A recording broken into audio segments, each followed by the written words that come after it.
Aturan urusan mesyuarat dan peraturan usul-usul. mesyuarat. Sila.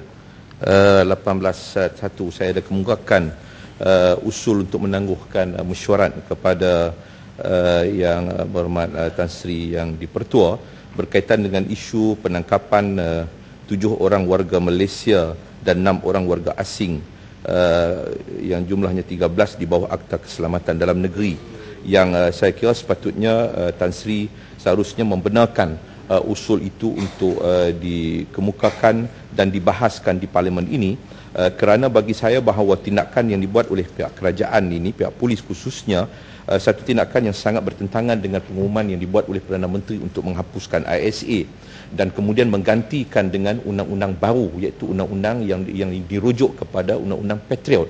Dan Suhakam 2 hari yang lalu telah pun menyebut bahawa undang-undang Patriot itu bukan undang-undang yang menahan manusia tanpa bicara. Bermakna bahawa sepatutnya kalau kita katakan bahawa nak merujuk kepada undang-undang Patriot, bermakna bahawa undang-undang tanpa bicara itu tidak perlu lagi diguna pakai. Dan Suhakam juga bersetuju dengan pendapat dan pandangan saya mengatakan bahawa kita bukan ingin 13 orang itu dilepas bebas, tetapi kita nak kalau mereka polis mempunyai bukti kesalahan-kesalahan yang dilakukan oleh mereka, seharusnya mereka dibawa ke muka pengadilan dan dibicarakan di hadapan seorang hakim. Jadi sepatut itu bagi saya bahawa dengan penangkapan ataupun penahanan ini menunjukkan bahawa kerajaan tidak menunjukkan ketulusan mereka untuk menghapuskan ISA dalam konteks untuk menghapuskan undang-undang tanpa bicara dalam negara kita. Jadi saya minta kalau boleh yang berhormat Tan Sri, bahawa yang berhormat mengatakan bahawa kerana masih ada peruntukan dalam undang-undang, tetapi isu dia bukan peruntukan undang-undang, tetapi isu dia ialah apa kesalahan dalam mereka KDN nanti saya ingat pokok sena boleh bawa. Tan Sri, kalau pokok sena boleh membawa perkara ni, saya pun nak bawa juga tindakan polis. Itu wajar. Tindakan polis itu wajar. Ini soal keselamatan, soal ketenteraman Sri negara. biar saya respons kepada peraturan mesyuarat yang dibangkitkan oleh Jadi kalau pokok sena ada pendapat, saya pun ada pendapat. Ini soal keselamatan, ketenteraman. Memang tanggungjawab polis. Jadi kita berterima kasih kepada polis. Bukan soal menentang polis. Bila pembangkang ni bersetuju pula dengan orang-orang yang ini dia bangun tanpa ada peraturan mesyuarat. Jadi saya minta, saya merayu kepada yang berhormat Tan Sri untuk mempertimbangkan kembali apa yang saya mohonkan, kerana walaupun peruntukan undang-undang itu ada, tetapi yang kita minta ialah dia tidak diguna pakai untuk menahan orang tanpa bicara. Yang kita minta ialah untuk hadapkan mereka ke muka pengadilan. Terima kasih. Masih ada yang berhormat.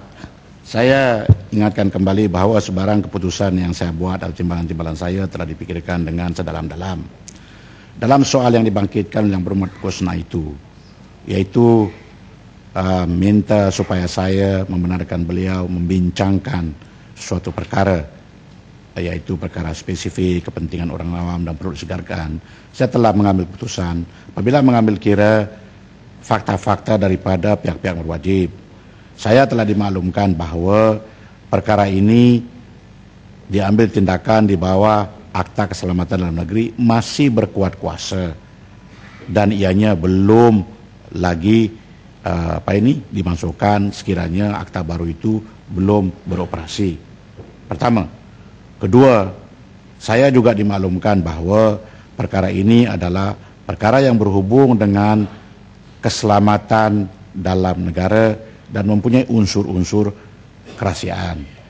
Jadi saya juga dimaklumkan bahawa kalau pihak-pihak yang ingin tahu secara mendalam mengenai dengan perkara ini, hubungi Kementerian Dalam Negeri, kerana pihak menteri pun telah menjemput Presiden Suhakam untuk berhubung dengan beliau mengenai dengan soal ini kalau mau tahu secara terperinci.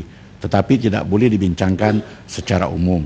Jadi itu sebab kenapa saya menolak yang berhormat atas dasar keselamatan dalam negeri dan kerahasiaan.